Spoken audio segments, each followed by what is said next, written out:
Hey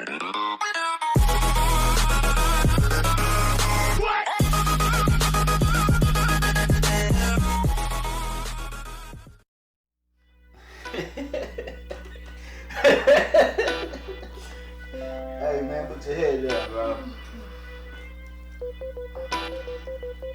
Welcome to the Clip TV. This is your boy D Rico. I'm here with my little cousin Lai. Today we gonna give him a haircut. What's tomorrow, man? My birthday. What kind of haircut you want for your birthday, bro? Oh man, he don't know what kind of haircut he wants. So, of course, as barbers, you always gotta interpret what the "I don't know" means to a little kid. But in this case, he's a young man. How old you gonna be tomorrow, man? 14. He's gonna be 14. Wow. So he ain't a kid no more. Anyway, we gonna make him look real nice. In this haircut video, we're not gonna take you step by step. We're just gonna make him look real nice and just show you what he gonna look like at the end. Alright, with that said, let's clip. Okay, so for this haircut, I'm not gonna be doing a step by step like I said, but I am gonna be that commentator giving you some entertainment, so to speak, throughout the entire length of this haircut. So right here, I'm using the entire length of the Andis Slimline Pro blade to create lines for the star. Now the star, I purposely angled it to lean a little bit to the right because the design that I'm gonna do is gonna give like an effect of like it's a shooting star. So I did not want to start the star straight up and just be like a plain straight star. I mean, there's little subtleties that you can do and to create a better effect for simple designs like stars and things like that. So that's what I chose to do right here. And after I created those initial lines, I used the blade, the corners of the blade, to carve out the tips of the star. Now, I didn't show or record the part where at the end of the haircut it's gonna look a lot different. But when you're doing designs, all you have to do is just give it a good rough outline and know exactly where you're going with the design. It doesn't have to be ultra perfect in the beginning, but you have to be able to see and visualize the design of what especially when you're freehanding. You have to be able to visualize exactly what you're doing. So that's what I'm doing right here, is just outlining the star and just making the star look a little bit more defined with that outline. And I'm taking it all the way around each point. And looking at it from this side, like, man, you're probably thinking like that is a horrible star, but in the end, the end result is what counts. So you'll see at the end, the star looks a lot better than what it does right now. But like I said, just draw the outline and just know exactly where you're going and visualize exactly what you're doing when you're creating designs. And when you do decide that you want to get to start designing and making designs in people's hair, a star isn't a bad thing to start with. So as long as you know how to draw a star, you shouldn't have any issues. Okay, right here, I'm taking every point on the left side of the star and I'm creating streamers, or kind of like streamer lines, to begin to give it that effect that the star is a shooting star. So I'm not going straight down, I'm taking it across to the bottom of the left side of his head, underneath his ear, or by his ear. That's where the last streamer, I believe, is going to go.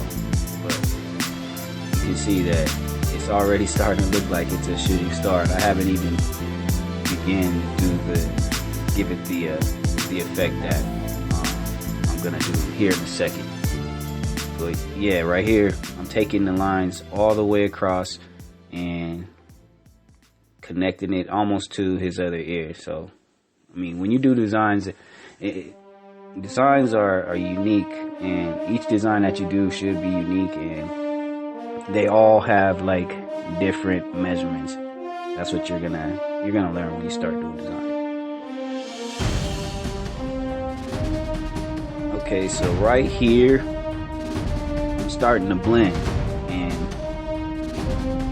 I purposely leave at the top of each streamline, I leave it dark.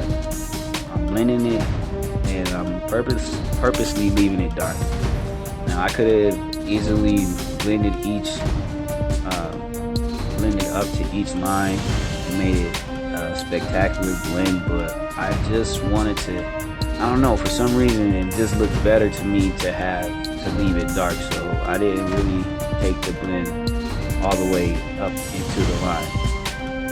So I kind of stopped with the blade all the way open, almost halfway on each streamer, and then I just started hitting it with the half guard.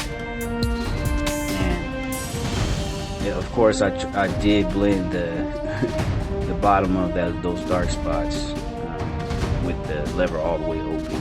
But the same steps that you do when you're giving a blend, when you're doing a fade, when you're doing a temple or a taper or something like that, you're gonna do for everything you blend. And when you do that, things become a lot easier. And if you're looking close, you can probably see some bumps on his head. Now those bumps are from his last haircut, and the reason why he has those bumps isn't because like a dirty clippers or anything like that. It's because I used the Wahl 5-star shaver, and his head apparently cannot take the Wahl 5-star shaver. So just for the next time, I won't be using the Wahl 5-star shaver on his head. I will just use the balding clippers and or trimmers to clean it up, and that'll be that. I'm not gonna, I don't want the client to run around with, Nestle Crunch head or anything like that. So I definitely, I'm not afraid to admit that, yeah, I did use the 5-star shaver on his head, and that was the result. But I guess his birthday and his haircut, it warrants a birthday cut. So I'm hooking him up this time with this haircut. So if you look, you can see those streamlines, why I left it dark, because it's giving it a little bit more, better of an effect.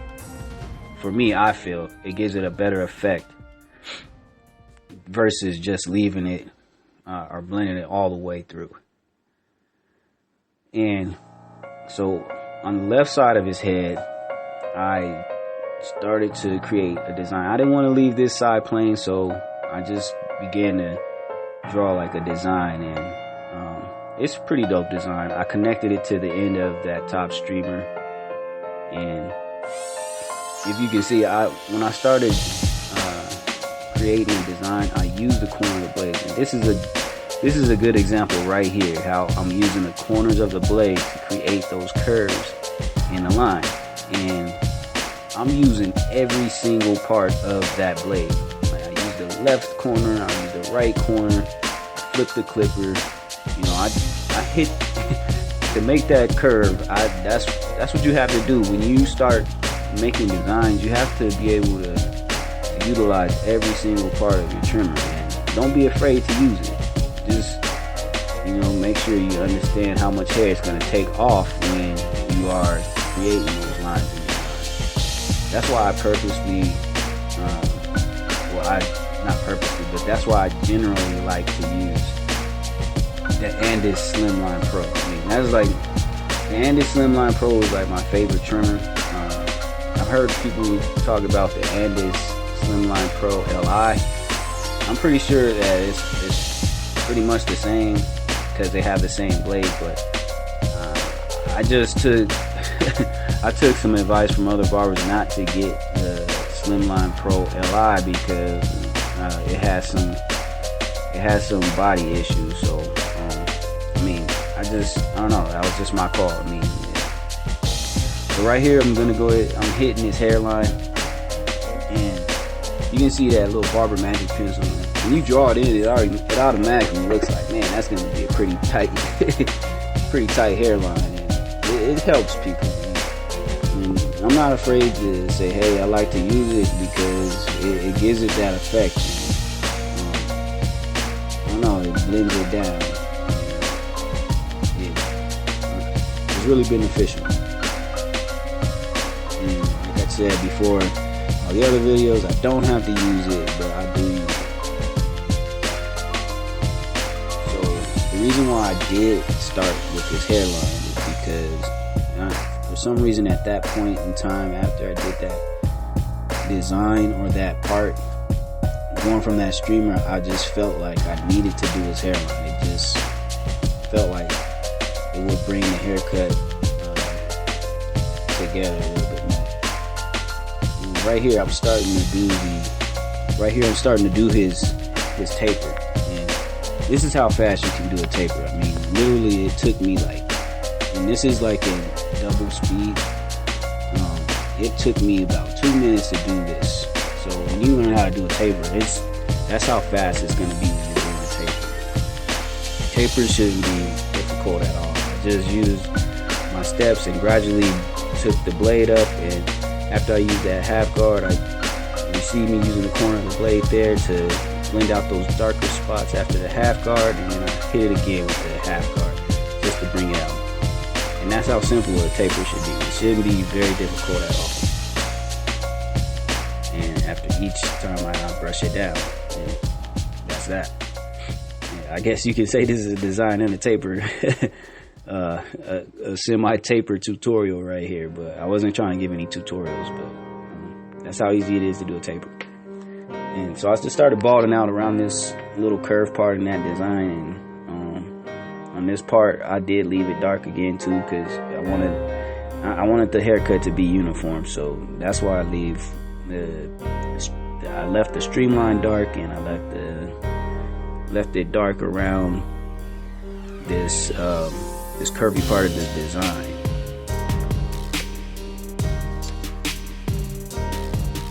And you can see that the haircut is starting to look really, really good. I don't know, when I start watching these videos after I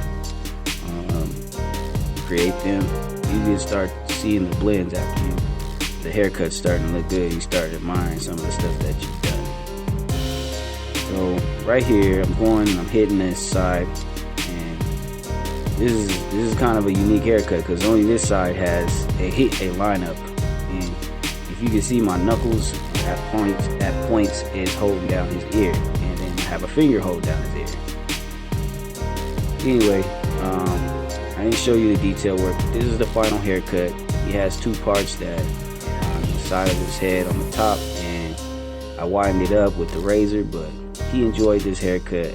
I enjoyed doing it, and I enjoyed showing you some of this design work that he had. So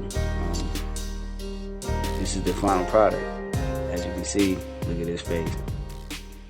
He liked that.